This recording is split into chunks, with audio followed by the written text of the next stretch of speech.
Yes, on my way towards the center of Volkovitz.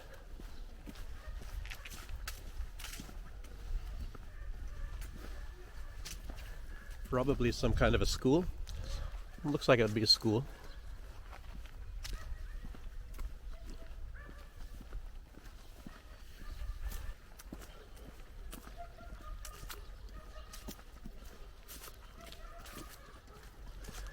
Ah, a nice blue roof, blue fence. Crispy, nice autumn morning. Very nice. It's not cold, not hot. It's just right.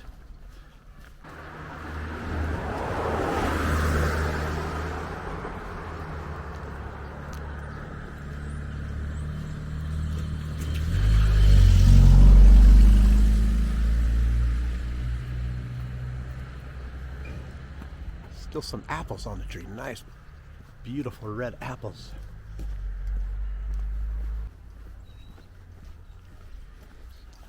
Have to cross for this one. Wow. Looks like a place where Hansel and Gretel might have been taken into.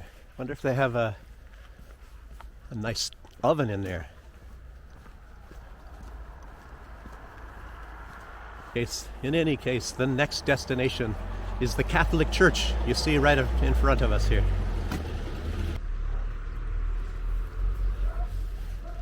So this is the Catholic Church here in Volkovitz.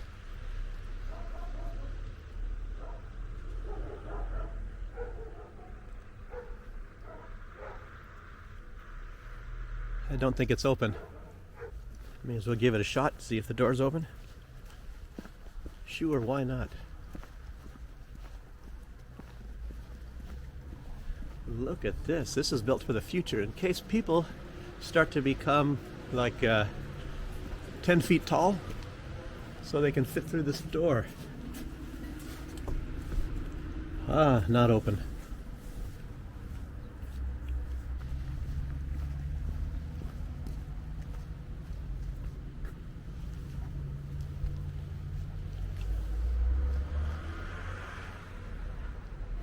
Just in case you plan on coming here, here's a hotel complete with a sign that says "I love Volkovitz" right here. And right across the street are apartment buildings in case you want to stay a little bit longer. And a nice park right across the street over here. You can take walks during your stay in Volkovitz.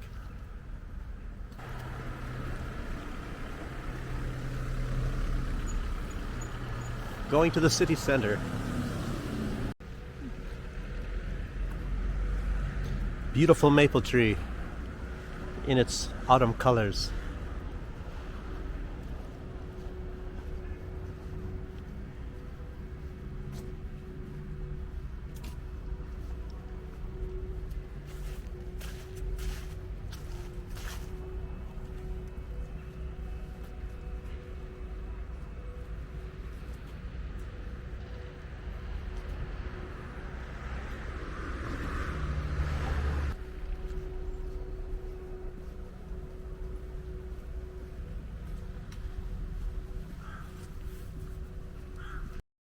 Yes, Belarus is beautiful in the autumn time. Some kind of a government building, I would presume.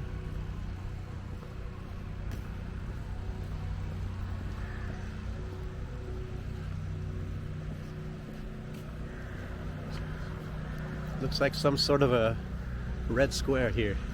Obviously this must be the city center. And what would a Belarusian city be, or a Russian city be, without Lenin?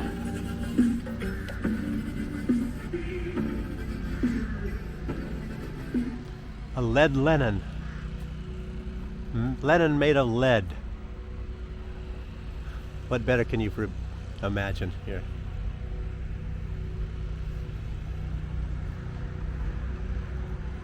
Well, Lenin, get the lead out. Here we go. No soldiers marching here. You can imagine back in Soviet times. And the symbol of Volkovitz. This is the wolf. 1,000 years Volkovitz. 1,000-year-old city.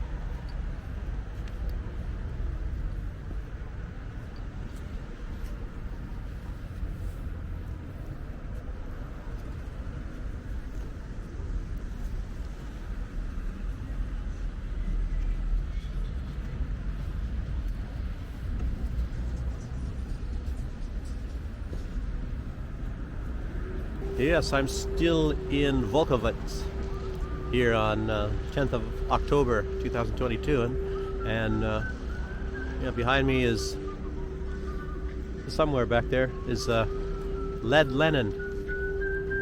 I didn't say Led Zeppelin, I said Lead Lenin. Lenin made of lead. I think that was what was the Slonim or something? That was a golden Lenin, and Baranovich, he has a bronze Lenin. Oh, but you have to have a lead Lenin somewhere. So, but apparently, Russia conducted some bombing excursions on Kiev this past day, and I guess that one might be in response to this bombing that they did conduct on the Crimea Bridge. So, you know, it's not like you can just do things with impunity.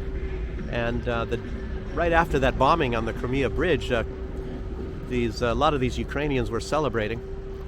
I'm not saying all Ukrainians, because a lot of them are not really behind all of this, what's going on. But immediately after they're celebrating, and they were saying, yes, we did it, and it's just the beginning. Somebody said that. It was some advisor of Zelensky. And after that, they said, oh, we didn't do it, and that's probably because those where they took the instructions from, even though they possibly weren't involved in the bombing, was the CIA or some U.S. agency, probably just taught them how to do it, you know, gave them advice and schooling, and then they probably got chastised after Ukraine started celebrating. The Americans started saying, you bunch of dummies, why do you come out and admit that you did it?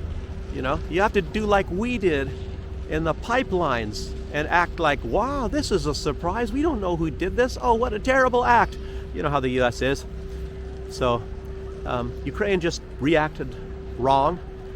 And then they started biting their fingernails, realizing that they had made a mistake by admitting and celebrating this bombing on the bridge. And then, of course, it's only going to take a few weeks, I guess, for Russia to repair it. But in response, it's apparent that a lot of these buildings that were bombed in Kiev is just a response for what Kiev clearly did on that bridge, the Kerch Bridge, Krasnodar, and going to Crimea. Whatever the case might be. Anyway, they made a mistake of celebrating. Well, of course, they made a mistake in even bombing it. You know, what does that do? It opens up freedom for their opponent to also bomb infrastructure. You know, but the USA, of course, acting more appropriately. Oh, wow, what a surprise. Somebody bombed the pipelines. Sure, we benefit. We're the only country, except for maybe a little bit for Poland, we're the only country that benefits from this. Oh, but we didn't do it, you know. So you see how that is. I'm still in Volkovitz and waiting to get back to Baranovich. The train is coming now. But a lot of things I'd like to say. That they say the main reason for the blowing up of these pipelines was, well, somebody's saying that, is that it's to take the wind out of the sails of the protesters that are protesting. It doesn't mean that Germany's involved, but it does mean Germany knows who did it and for what reasons, and it serves the interest of Germany in other ways. But I'm not saying Germany did it. It's not necessary. When you talk about these investigations, the investigations that are going on right now, Germany's not allowed, and nor is Russia. The two parties most concerned are not even allowed in the investigation.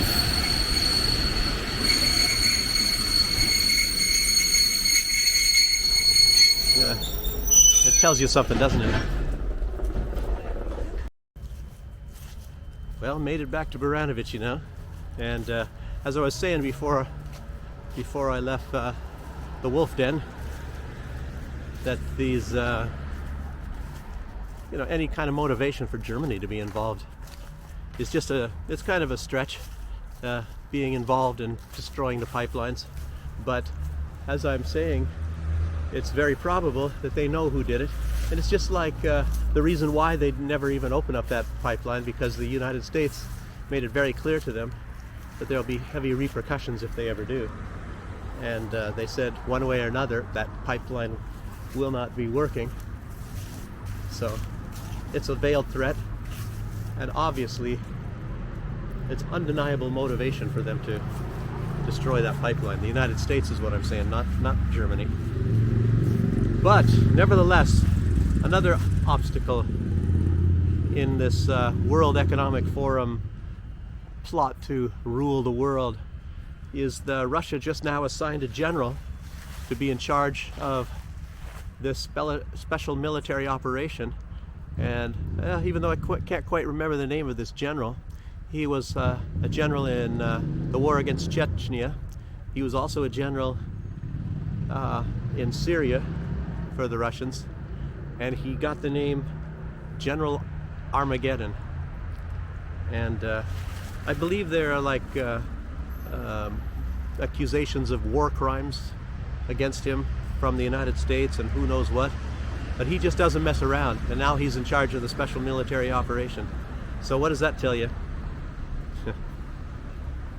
So you can't really claim that Russia's going to be softies, you know, right now, as they're not doing that much. It doesn't seem like they're doing much, but I'm sure that this general will show you that there is something going on. But not to mention that there were some bomb attacks by Russia in the city of Kiev today, and their government buildings.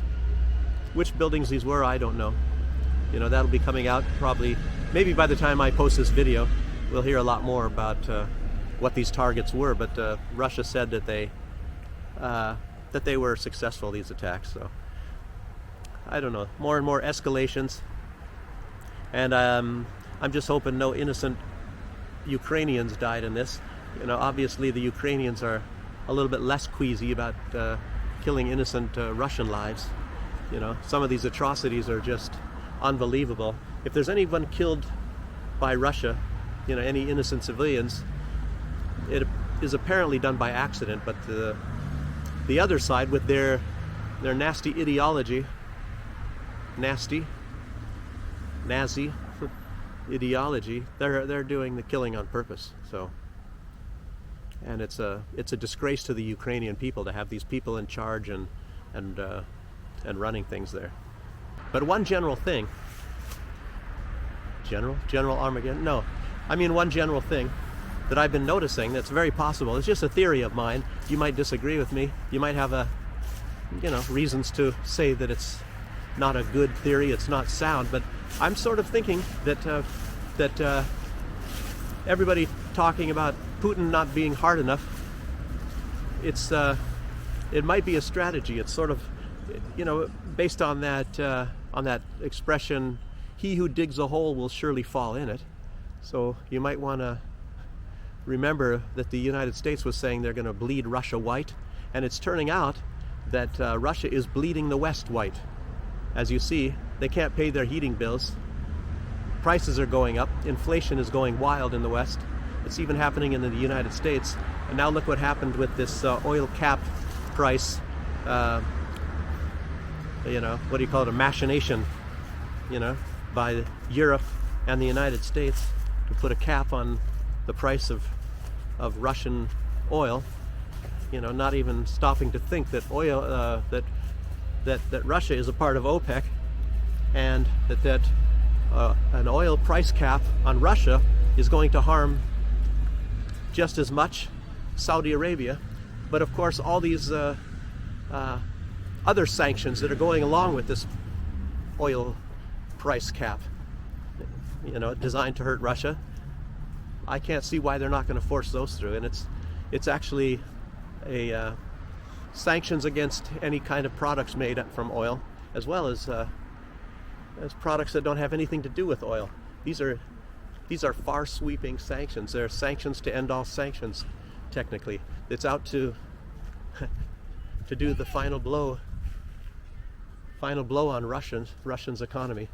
But it's probably not going to work. I don't know. For some reason, Russia seems to be outsmarting the West, particularly the United States, and more particular, the World Economic Forum, in all of these nasty designs thus far. So it's almost like watching a movie. It's not even really going that slow, because there seems to be an event every single day. Every time you wake up in the morning, well, not when I wake up, I get up pretty early, but a few hours after I get up, seems to be something happening, some sort of a bombing attack, or that's the usual.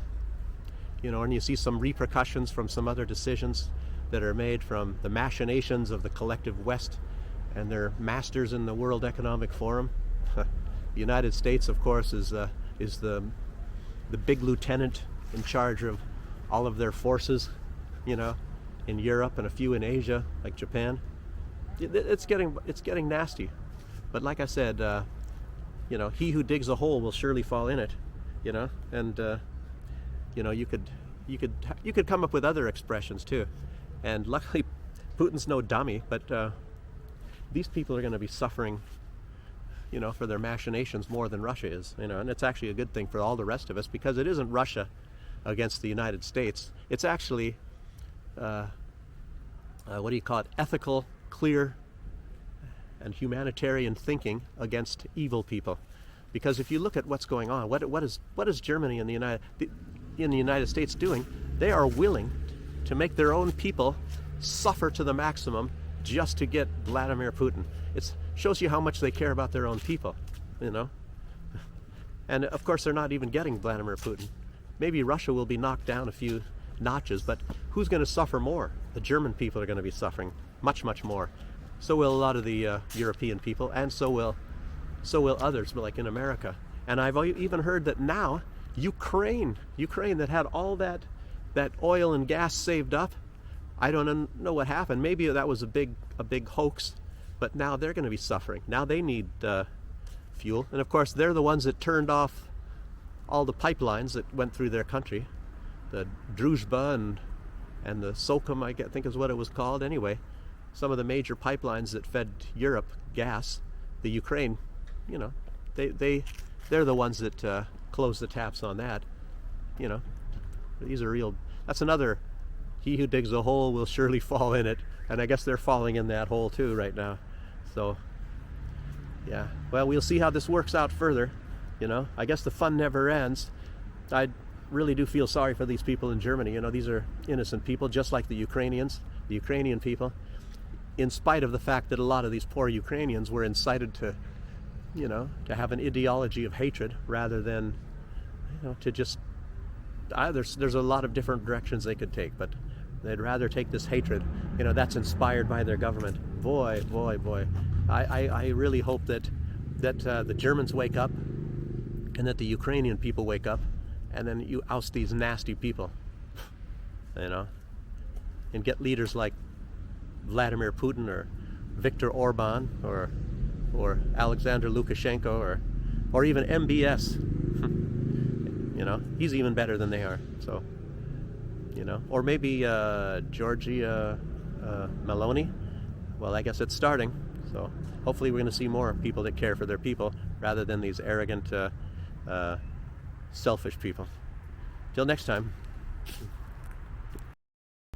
You even have to excuse some of these Ukrainians for celebrating that terrorist attack on the Kerch Bridge. That's, I say again, like it's a lot of the indoctrination from their government, that's Nazi indoctrination. So, you have to find it, these are actually innocent people, even though they're celebrating the death of these other innocent people that died on that Kerch Bridge.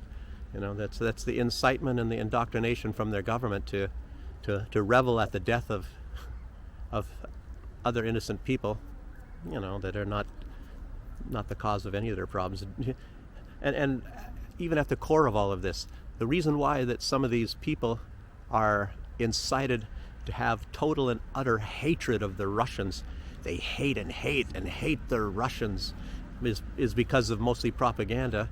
And I think a lot of them believe that it was the Russians that are the cause of all their problems during the Soviet Union.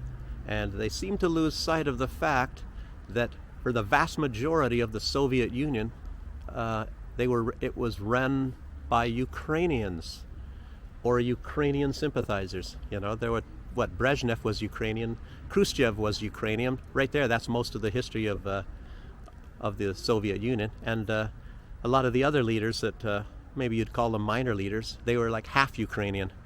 And Lenin was probably 1/3 Russian.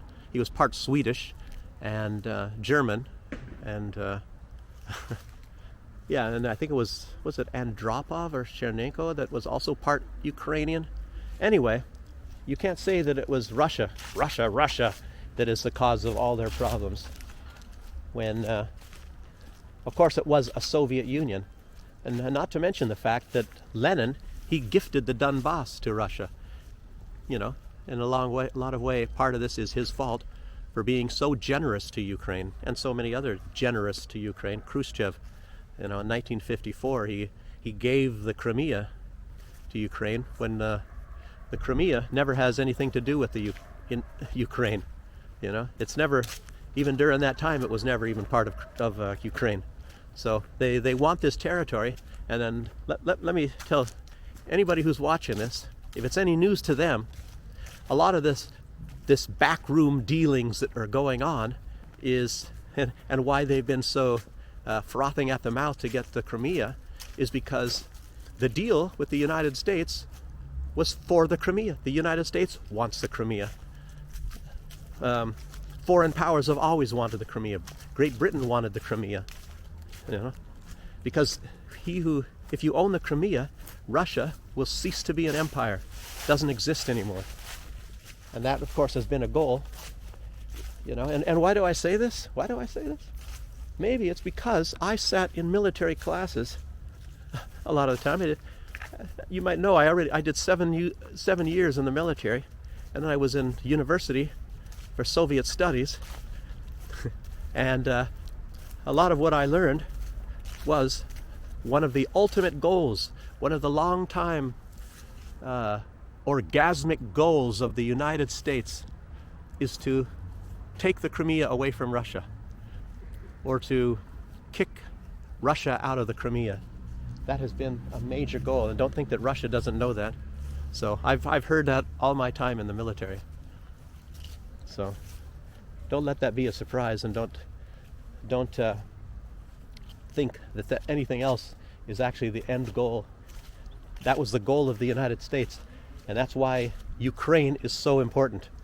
Ukraine is so important to the United States because they see the Crimea as being very important. And I don't think it's just to kick Russia out of the Crimea. I think the goal is the United States to take the Crimea.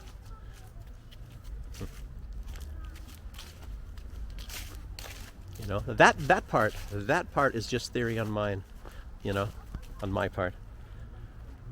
But it's definitely is to kick Russia out of there. But it seems obvious that the United States wants the Crimea for themselves. NATO, NATO is the United States. NATO, without the United States, there is no NATO.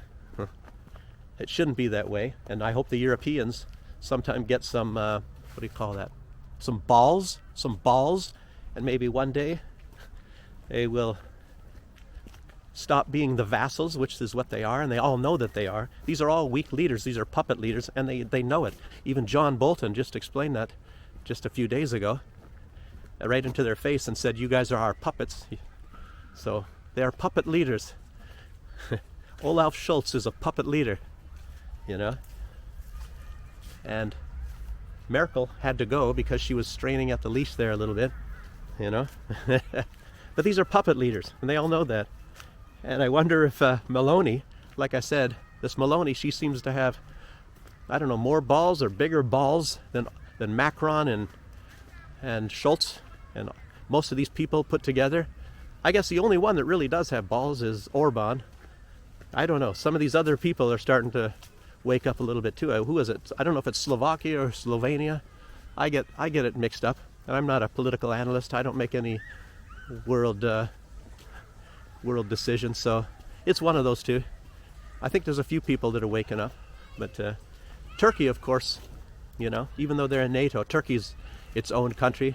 And even if you don't like a lot of things that Erdogan does, at least Erdogan, he decides for his country. You know, that's one reason why a lot of people, they don't like Lukashenko of Belarus, because Lukashenko, he works for his country. And that's why they want to overthrow him. What was it, an assassination attempt? What was that, in April? When they tried to assassinate Lukashenko here?